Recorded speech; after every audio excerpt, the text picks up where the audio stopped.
Hello friends, my name is Amit Kumar, Assistant Professor Chemistry from BCS Government PG College Dhamtari. पिछले video में हमने discuss किया था polysaccharide में हमने देखा था स्टार्च को। उसी कड़ी में अब आगे बढ़ते हैं। पॉलीसेकेराइड का ही सेकंड एग्जांपल है सेलुलोज। सेलुलोज एक ऐसा पॉलीसेकेराइड है जो कि संसार में अपनी दुनिया में सबसे अधिक मात्रा में पाया जाने वाला एक ऑर्गेनिक कंपाउंड होता है। हालांकि ये भी पॉलीसेकेराइड ही है, मोनोसेकेराइड यूनिट से मिलकर ही बनता है। इसमें जो मोनोसेकेराइड्स के यूनिट्स होते हैं वो बीटा ग्लाइकोसिडिक बॉन्ड के थ्रू जुड़ता है। इससे पहले जो हमने एग्जांपल देखा था स्टार्च, इसमें सारे के सारे मोनोमेरिक यूनिट्स जो थे वो अल्फा ग्लाइकोसिडिक बॉन्ड के थ्रू जुड़ा हुआ था। इसमें ये जो मोनोमेरिक यूनिट्स होते हैं वो बीटा ग्लाइकोसिडिक बॉन्ड के थ्रू जुड़ता है। तो पॉलीसेकेराइड में ये जो सेलुलोज है वो दुनिया में सबसे ज़्यादा मात्रा में पाए जाने वाला एक ऑर्गेनिक कंपाउंड है, जो कि मुख्य रूप से पेड़ पौधों में हमको देखने में मिलता है, जो कि पेड़ पौधों को स्ट्रक्चरल सपोर्ट देता है, जो कि पेड़ पौधों को स्ट्रक्चरल सपोर्ट देता है, जिसके थ्रू पेड़ पौधे जो रहते हैं वो सीधी खड़े हुए रह पाते हैं। ये जो पॉलीसेकेराइड्स में जो सेलुलोज है वो हमको प्राप्त होता है कुछ स्रोत से, जैसे कि लकड़ी से, कागज से, बांस इसके स्रोत हैं, इसके सोर्स हैं। इसके अलावा सन है, जूट है, हेम्प, ये सभी के सभी इसके मुख्य स्रोत होते हैं जिनसे सेलुलोज को प्राप्त किया जा सकता है। आगे देखते हैं इसका स्ट्रक्चर। नेक्स्ट है,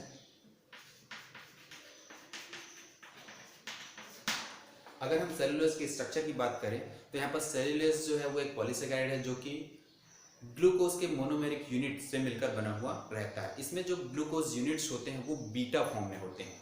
अगर उसी के आधार पर हम इसके स्ट्रक्चर को ड्रॉ करते हैं तो ये हमको कुछ इस प्रकार से मिलेगा।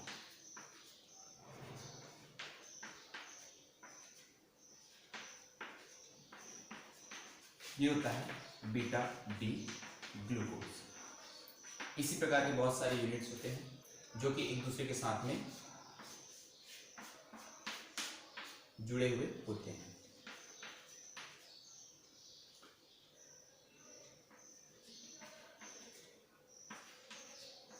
सभी यूनिट्स में इसी प्रकार के हाइड्रोजन और हाइड्रोक्सिल ग्रुप एक दूसरे से जुड़े हुए रहेंगे।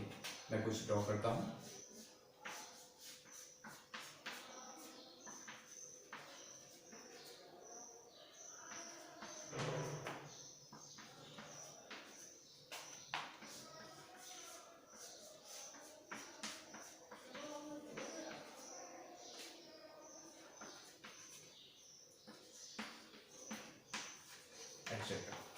ये सारे जो ग्लूकोज यूनिट्स हैं सभी के सब पे बीटा डी ग्लूकोज है, जो कि एक दूसरे के साथ में बीटा ग्लाइकोसिडिक बॉन्ड के थ्रू जुड़ा हुआ रहता है। कहने का मतलब ये है यहाँ पर जो लिंकेज होता है इसमें भी होता है 1,4 लिंकेज, जिसमें एक मोनोमेरिक यूनिट का कार्बन नंबर 1 और दूसरे मोनोमेरिक यूनिट का कार्बन नंबर 4 एक दूसरे के साथ में मिलकर वाटर मॉलिक्यूल एलिमिनेट करते हैं। ठीक उसी तरीके से यहाँ पर भी ये एलिमिनेशन होगा और यहाँ पर भी ये एलिमिनेशन होगा। तो सारे यूनिट्स जो रहते हैं वो एक दूसरे के साथ में कुछ इस तरीके से जुड़े हुए होते हैं।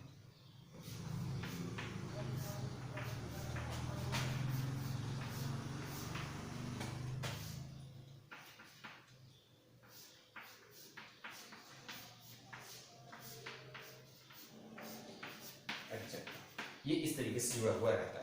तो ये होता है सेलुलोज का स्ट्रक्चर, जिसमें सारे के सारे मोनोमेरिक यूनिट जो होते हैं वो बीटा ग्लाइकोसिडिक बॉन्ड के थ्रू एक दूसरे से जुड़ा हुआ रहता है।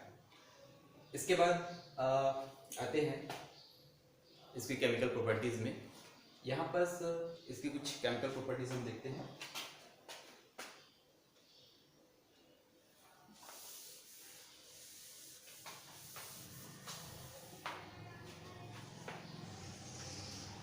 फर्स्ट देखते हैं इसका हाइड्रोलिसिस।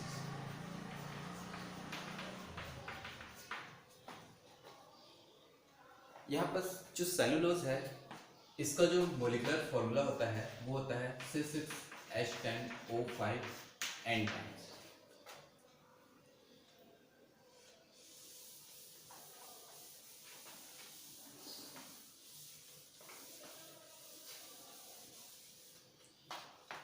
इसका जब हाइड्रोलिसिस कराते हैं ये होता है in presence of emulsion enzyme.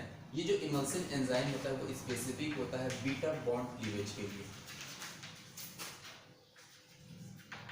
Beta bond cleavage के लिए, बीटा बॉन्ड क्लीवेज के लिए स्पेसिफिक होता है इमल्सिन एंजाइम।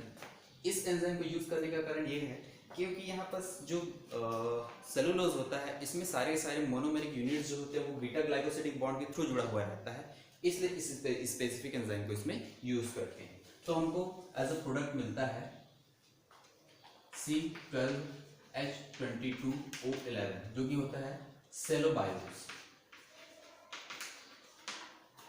बस दो मॉलिक्यूल पार्टिसिपेट करेंगे, एन मॉलिक्यूल बनेगा। इसके बाद इसका आगे फिर से हाइड्रोलिसिस कराते हैं in presence of inorganic acid like HCl या फिर इमल्सिन एंजाइम, तो हमको मिलता है दो मॉलिक्यूल C6H12O6 जो कि दोनों के दोनों होते हैं बीटा डी ग्लूकोज यूनिट। ये दोनों के दोनों यूनिट्स जो होते हैं वो बीटा डी ग्लूकोज। कहने का मतलब ये है यहाँ पास जो बीटा डी ग्लूकोज होता है उसी के पॉलीमराइजेशन से सेलुलोज का फॉर्मेशन होता है। तो हाइड्रोलिसिस का प्रोसेस इस प्रकार से है। देन नेक्स्ट है नाइट्रेशन। जब नाइट्रेशन कराया जाता है in presence of concentrated nitric acid and concentrated H2SO4, nitration mixture के प्रेजेंस में जब इसका नाइट्रेशन कराया जाता है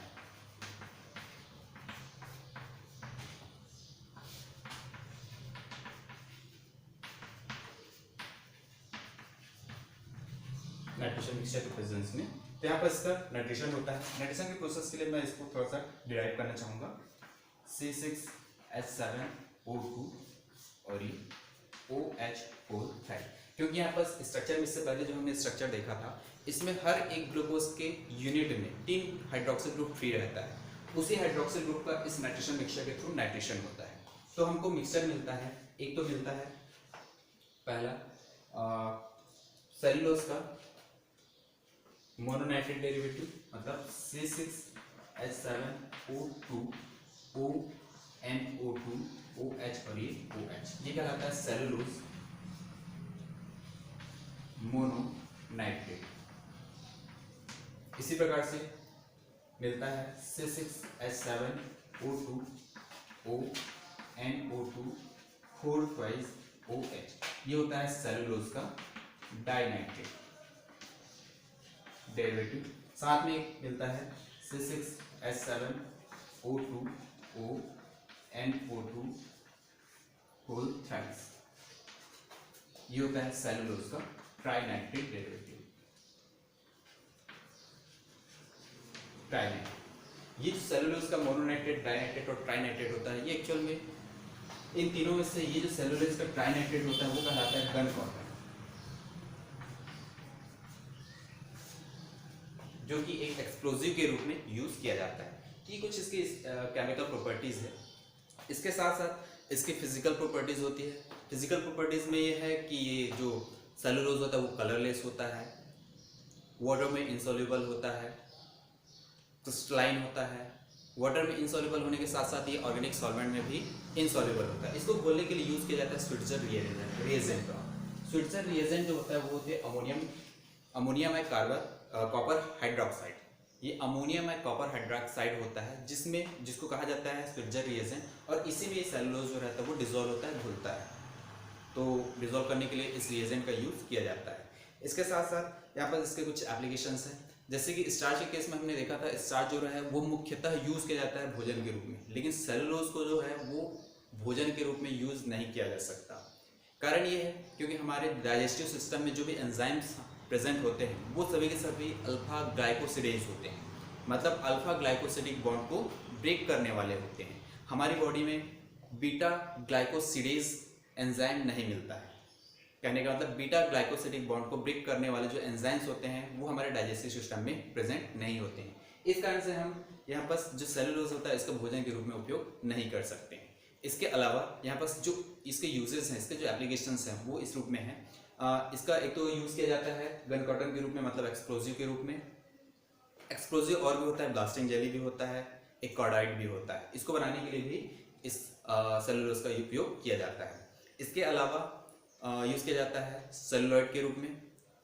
सेलुलॉइड जो होता है वो एक्चुअल में एक ऐसा पदार्थ है जो कि प्लास्टिक की जगह पे यूज़ किया जाता है, जिसका यूज़ करते हैं खिलौने को बनाने के लिए, जो नाइफ चाकू होता है उसके हैंडल को बनाने के लिए, और जो आर्टिफिशियल मोती के जो मालाएं होती है उसको बनाने के लिए भी इसका यूज़ किया जाता है। इसके अलावा कपड़े की इंडस्ट्री में यूज़ किया जाता है आर्टिफिशियल सिल्क बनाने के लिए। इसके अलावा पेपर इंडस्ट्री में भी इसका यूज़ किया जाता है। तो ये कुछ कुछ इसके एप्लीकेशंस हैं। तो ये रही बात सेलुलोज की, जो कि एक पॉलीसेकेराइड है। इससे संबंधित अगर कोई भी क्वेरी होगी, कोई भी बातें होंगी जो यहाँ छूट गया होगा, या फिर कोई सजेशन होगा, तो आप इस वीडियो में कमेंट कर सकते हैं। इस वीडियो को देखने के लिए बहुत बहुत धन्यवाद। Thank you, thanks for watching.